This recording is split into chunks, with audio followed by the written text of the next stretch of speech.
Ito, day mo pa aram? Anarin nga ni, maray pa, aramon niya to unyan sa DCGB. Nata, ano man dapat kong maaraman dyan? Ata, magdaog kita, aramon niya to ang kakaibang mga informasyon, mga istoryang mapapakinabangan bago ang pangudtuhan. Totoo yan! Uya na ang programang Aramon Nyato ni sa DCGB. Kaiba si Mardela, Aramon Nyato.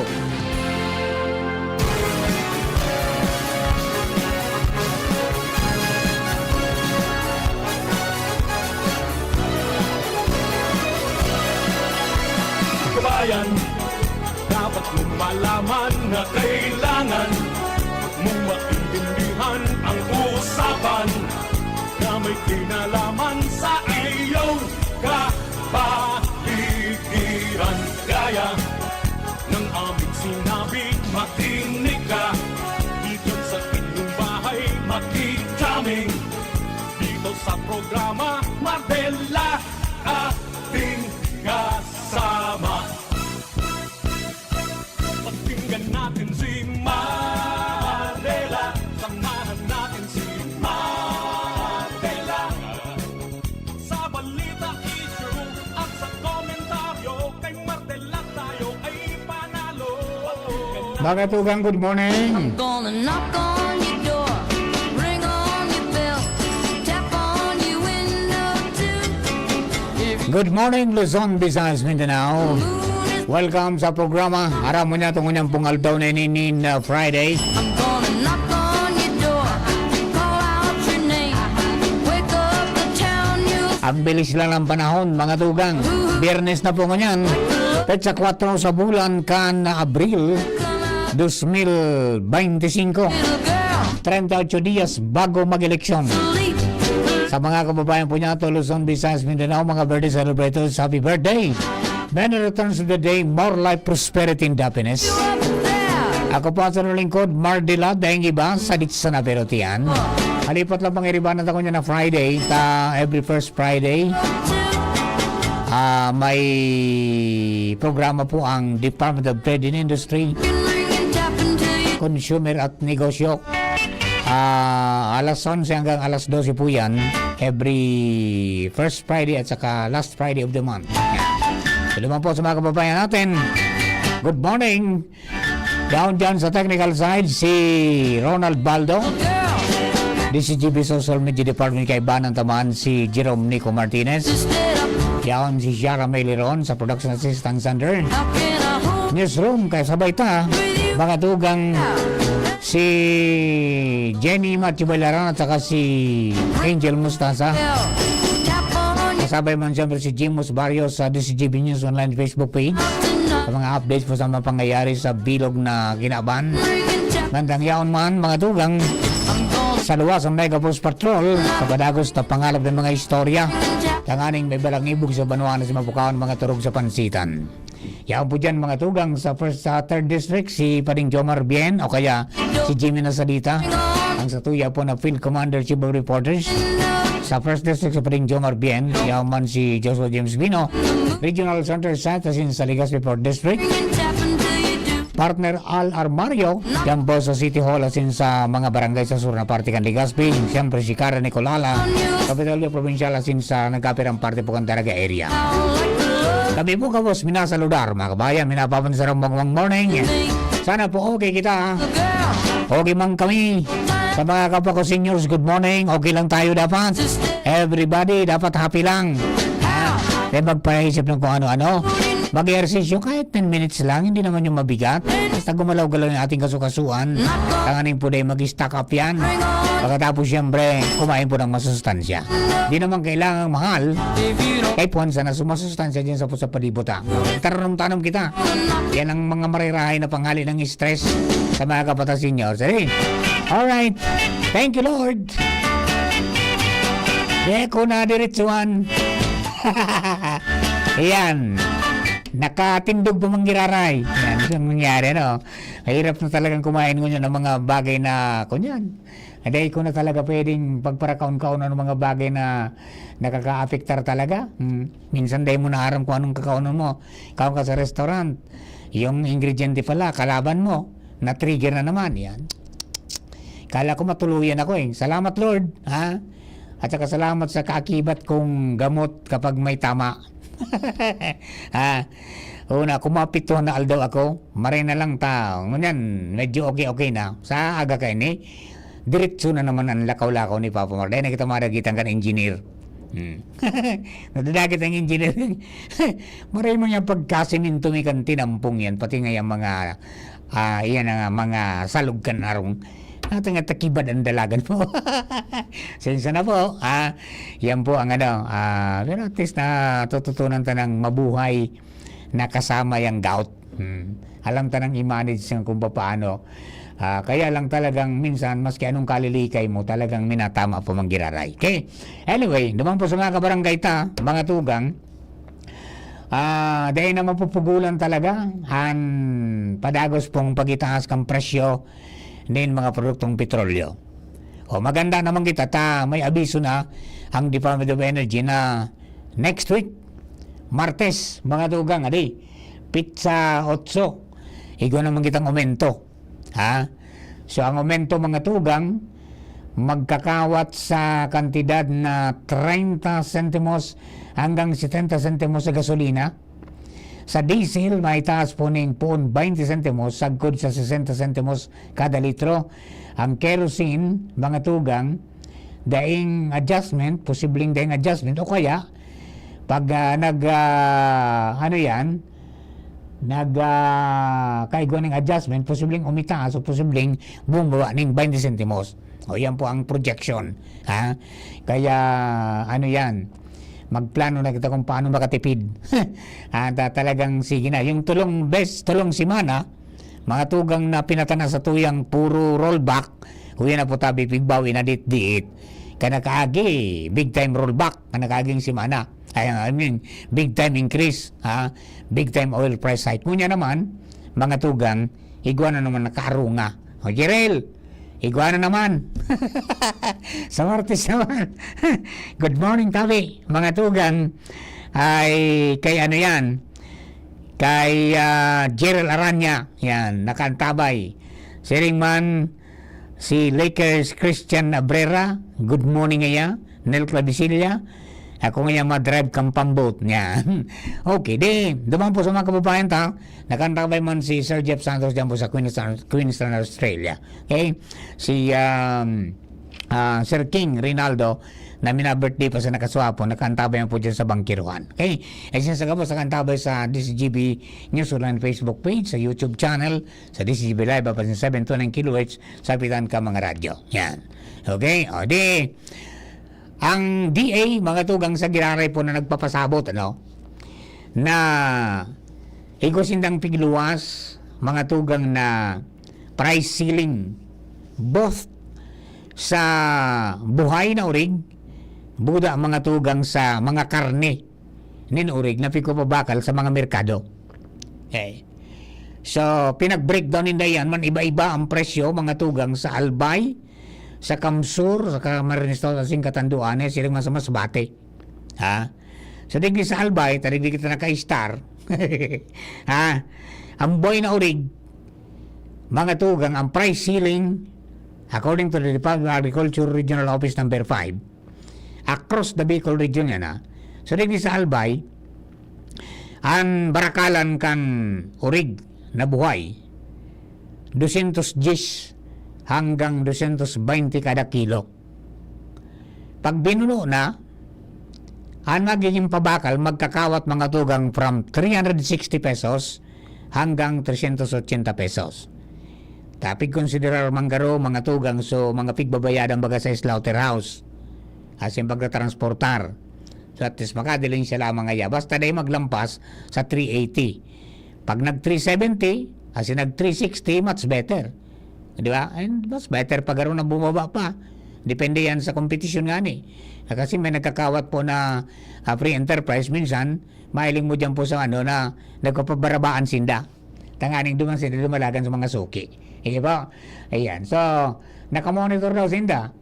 And kapag the moment na nagbaba, mga tugang ang farm gate price, mapaluwas naman sinda ng abiso kung pira ang magiging barakalan kang buhay, tapos kung pira ang magiging barakalan mga tugang kan itong karnina. Kaya lang dahil pa kitang nahiling na kuang mga impormasyon even in Metro Manila na suday nagsunod sa mga price ceiling, mga tugang kung may padusa na naiplantar mga tugang an sa tuya pong Agriculture Department. Yan ang sa tuya pong babantayan. Tangani na igwa lamang nin sabi nga ning kusog na na maipautob, may ngipon, mga tugang, tanganing day magurutro, ibang nagsasamantala. Okay? Bueno, mga kabayan, report kita nga report niya sa luwas. Ang kabaing ni Jericho Rosales, partner Alarmario na sa linya. Partner, please gawin. Gari dakul pang karigos. Bago kita makabaing. Ang mahilingan naman ka mo ni barkada mo. Bad lamang. Sa Sabado. Diyan sila sa dalaga. Bad lamang bumisita. Ngunyan si barkada mo pag-alis sa dahil, tutungon yan sa guwa, sa Kamso. Bad lamang bumisita dyan sa DCGB. Iyan, Sabado, diyan sinda sa Duterte Highway. Bad lamang makagi dyan sa DCGB. Pag nagbisita to digdi, mapalaban sa tuxedo mo. Wala makapicture lamang si Angel, si Ciara, Sarah. Ang kabaing ni Jericho. Yeah, partner, kumusta dyan? Yes, partner, may mga military operation na pinigibo ang mga otoridad sa hararayong barangay. Parte ni kan pag-secured kan area, lalo naman sa mga igutubudan na igwanin sightings kan mga katugangan ta sa Kabuldan ang New People's Army. May nagpaparamdam na ba? Kasuod may nagkakirikig ta, may trinak na biglang nag-operation digdi sa sarong area sa southern part kan Legazpi. Baka ngaya may naparong na informasyon na may sightings an mga makawalang grupo. Kaya ginibo an operation. Nagkaigwanin aros duwa o tulong teams na may kanya-kanyang direksyon sa sarong barangay digdi sa Legazpi. Pero dahil man ikina-alarma ini kan mga residente dahil man kinangyaring putukan. Kundi siguro parte sa sa indang operation na pigigibo para i-secure ang lugar. So far ngunyan sa monitoring ta partner, kumpara kan mga enot na eleksyon, pag-arang mga kaning aranin ng eleksyon, nagiging aktibo ang mga katugangan sa Kabubuldan sa pag-agad nin permit to campaign. Pero so far ngunyan, dahil kitang namomonitor na may siring kaya na kaagadan sa mga politiko. Pero dahil basta-basta nagtitiwala man ang mga otoridad, kaya may mga pigigibo sindang operation na hiling mismo yan kan publiko sa indang presensya sa iba-ibang barangay digdi southern part kan Legazpi. And pera kayan, may mga nakabase sindang tauhan na PNP as in Philippine Army plus mga intelligence operatives na yaon nakatanagtag sa iba-ibang mga barangay para i-monitor ang hero kan mga kalaban. Sana iyan ang pangapunan o kaya pangadji ka na mga sibilyan na sana maging matrangkilo sa na ini sagkod na matapos ang eleksyon para maiwasan nga ni ang kariribukan kung inkaso man sana dai na maging matrangkilo sana ang pagsamatakan na eleksyon sa Mayo 12. So pareho lang tabi yan partner at naririparo na may mga barangay na biglang may naabot man ang presensya kan mga pigatubudan na ining mga Philippine Army and PNP sa indang mga special na operation. Ayun, siguro ba kusog naman ang koordinasyon ka mga nasa barangay sarong factor iyan na ngunyan baga very active ang mga cellphone. Kaya sarong factor iyan na nakakatabang sa mga otoridad kunyaon ang kooperasyon kan mga civilian. Yan. Although yung mga operations na yan, despite ka naging pronouncement na baga ito kang brigada na maluya na ngayon sa Bicol, maluya na ngayon sa Albay, pero siyempre pasiguro mang giraray.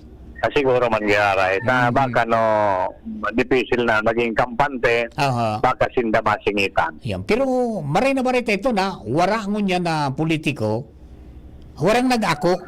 Oo. Napigagadan ki. Ito, Napigagadan ki ko niyan. Pero ito campaign na... ko yan sa mga politiko. Kaya Ngayon ito, ay, okay, tumari paro mo na day nakakabuelo na magpasiring sa mga apwerang barangay sa mga politiko, taigwang patakot. oo, ngunyan day Ngunyan? akong na-monitor kan partner. Na naaraman ko maski da sa mga bulod-bulod ng party, fight da ang karampan niya. Iyo, sige na ang kampanya. Actually, ano nga ng grupo ni para alkalde Siam Ismail, sige na. Aha. Oo, sige na sinda ang buro barangay. Pero so para nagiging matrangkilo man sa monitoring ta ang sitwasyon. Okay, sige. Yan partner ang update digdi sa Southern Part kan Legazpi, Alarmario, DCGB. Thank you very much, Batanal. Yan po ang pong rangkada kang baretang niya po na pagkaaga. Alright. Oy, congratulations po pala dyan sa Santo Domingo Community College. Yan po yung Santo Domingo Community College. 1 year pa lang yan, no? Yan yung kolehiyo na nagtataw po ng free tertiary education na pinag-inisyar mga tugang kalukal na gobyerno ng Santo Domingo. Despite kang matindi mga pagkontra, kang mga nakaagi, pero nangyari, manggirari tayo na pobarang kanched. Ito pong sa indang kahagadan ng magagawa ng community college pagkatapos naipahiling na kayang-kaya ninda, may buildings, may gym, gabusda. So yaon po operational na 1 year na sinda. So may abiso sa satuya, mga tugang na tabangan man, paisya naman ngaya papamarso mga kabarangay ta, na sa maabot na Lunes, Abril 7, magiging available na ang entrance exam application dyan po sa opisina para duman sa mga aspiring students. Gusto nila mag-take ng entrance exam, yung application po bukas na sa poon sa Abril 7 sa opisina. Diba? Diyan po sa Santo Domingo Community College. 2 courses po yan. Computer courses na approved o CHED accredited para i-offer kan Santo Domingo Community College. Ang primero, Bachelor of Science and Information System or BSIS. Yan. 4 years yan. No? And then yung Associate in Computer Technology Major in Application Development. No? Iyo po yan ang 2 courses kang computer na mga courses na pig-offer mo niyan approved kan CHED dyan po sa Santo Domingo Community College. So magpasara na po kamo tabi dyan para maka-take mo an exam, maka-abil ka mo kan exam, pagkatapos maka-eskwela ka mo ng libre. So dakulang kagianan sa mga magurang. And hindi lang mga taga Santo Domingo ang nanotaranta during the interview ta duman po sa nakaaging founding anniversary na may mga taga Bagakay, may taga Legazpi at saka nito na naka-enroll, no? Diyan mo sa lugar na yan. So libre po yan ang tuition. Walang binabayaran mga tugangan, pigsagot po yan kan lokal na gobyerno. And hopefully, baka pag-abot kang mga panahon na sige-sige na po ang dagdag ang mga estudyante dyan. As of now, naka-enroll dyan is nasa more than 300. For both courses, more than 300 mga estudyante. So, magdadagdag naman yan may ralaogan naman yung klase. O di baka pag-abot kang panahon, mga tugang, mga 2 or 3 years, baka pwede nang maka-avail man sindakan mga subsidiya o yung pong pigtatawkan national government ang aning pondo kan lokal na gobyerno magamit man sa ibang mga programa as in proyekto. Diba? Alright, hello kay Kapitan Marcy Balunso kang Barangay San Francisco Madi, Maray na Aldaw Tabi. Happy birthday palan kay Kapitan Henry Bualoy kan Barangay Santa Misericordia. Happy birthday Kap Henry. More life, prosperity, and happiness. Sinaman kay Crazel Mandane, ang stoya pong SK Federation President dyan po sa Santo Domingo. Happy birthday, Konsi. Yan. More like prosperity and happiness po tabi sa Sendo. Alright. So, yan po, mga kababayan. So, gusto mag-avail kayan, gustong mag-eskwela, nin libre dyan po sa Santo Domingo Community College. O, yan po tabi. Sa Rosalie Garcia na sabi nga ni, napundar kan administrasyon na talagang maisulong yan ta na riparo sa mga sakripisyo ka ito. So nag-eskwela sa Santo Domingo o kaya sa Legazpi. So nag-eskwela mga tugang sa San Francisco, asin sa San Jose Community College ay talagang pagbanggi ng urulian, nagralakaw so iba, naararakila, nagugulping gaso sa mga magurang, kasabay kang panggadit. Pero ngunyan, dahil na po ta harani na sa nasindang. Available ang tricycle, pagkatapos harani sa na. Kung magrelakawan man harani sana pasiring po sa sentro, and then magayon na ta maliwanag naman dyan ang mga pigagian. Alright, o yan po tabi, magano na lang tabi, mag-inquire na lang yan po sa opisina kan Santo Domingo Community College para po makabil ka mo kaya po na libreng edukasyon both sa diwang computer courses, Bachelor of Science and Information System or BSIS, pagkatapos Associate in Computer Technology, Major in Application Development. O yan po ang mga CHED accredited courses kan Santo Domingo Community College. We are also waiting kung pag-abot kang panahon, talagang mabuksan na sa sarupang course na gusto na mabuksan dyan, napigagad ka mga magurang kasi mga estudyante ka mga kaubenesan, yung criminology course. Yan mo tabi, halata-lato na po yan, baka mangyari, who knows, mga tugang, pag-abot kang aldaw magkaroon na po dyan ng pigapod niya ito na criminology course dyan po sa nasa mitpong eskwelahan sa San Andres, sa Santo Domingo, Albay. Alright?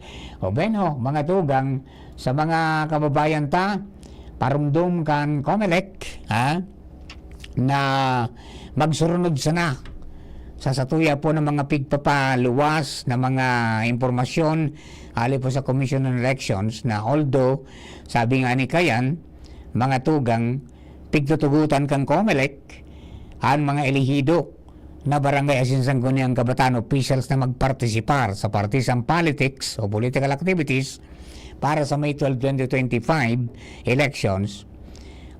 Base man yan duman mga tugang sa Supreme Court ruling na may na-exempt sa mga elected officials sa restriction na pinag-aplikar mga tugang sa civil service employees regarding political engagement. Pero, sabi nga ni Kayan, may mga dapat hindang sunodon. Ang sabi nga ni Kayan mga tugang ni Chairman Garcia, kung office hours nga din una, tamig bayadan ka mukhang gobyerno from 8 to 5. So, after nga ikambala na kamo sa buhay, kung anong giribonin do. Pero may prohibited actions mga tugang na dapat sundon. Yung barangay SNSK officials dapat dahil mag-solicit ng kontribusyon sa sendong mga subordinates o ma-involve mga tugang sa anuman na prohibited acts na pinaglinyada yan kang Omnibus Election Code. Yung paggamit ng government resources, bawal. Yung paggamit po niyan na mga tao, pati job order, pati contract of service, mga tugang, during office hours, bawal yan sa inyo. Hindi pwede. So, yan, magsunod sa mga iba pang mga pertinent laws, tangani pong maiwasan mga tugang na magkaigwa ng disciplinary action na pwedeng ipataw sa indo kapag nagbayular sa mga provisions, mga tugang sinaram kan local government code o kaya sa iba pang mga pertinenteng legislasyon. Okay? So, importante po yan sa barangay officials ng SK na maging mindful o maging marikmat sa mga giya para masiguro ang sendong political participation and political activities mantinidong legal as in day magiging dalan para magampang mo sa anuman na legal complication. Diba? O paano tabi, mga tugang, I think oras na para kita mamatos-patos man ngunyan, mga tugang, sa programa sa tuya pong Aramon niya, ito program mo niyan pong Friday. Abang na po, tawad after the news break. ang consumer at negosyo ng DTI Regional Office 5. Diriba po dyan si Ma'am Bem Birango kasi sa iyo po mga guest. Thank you po and God bless the Philippines. Abangan sa Radyo DZGB ang programang Usapang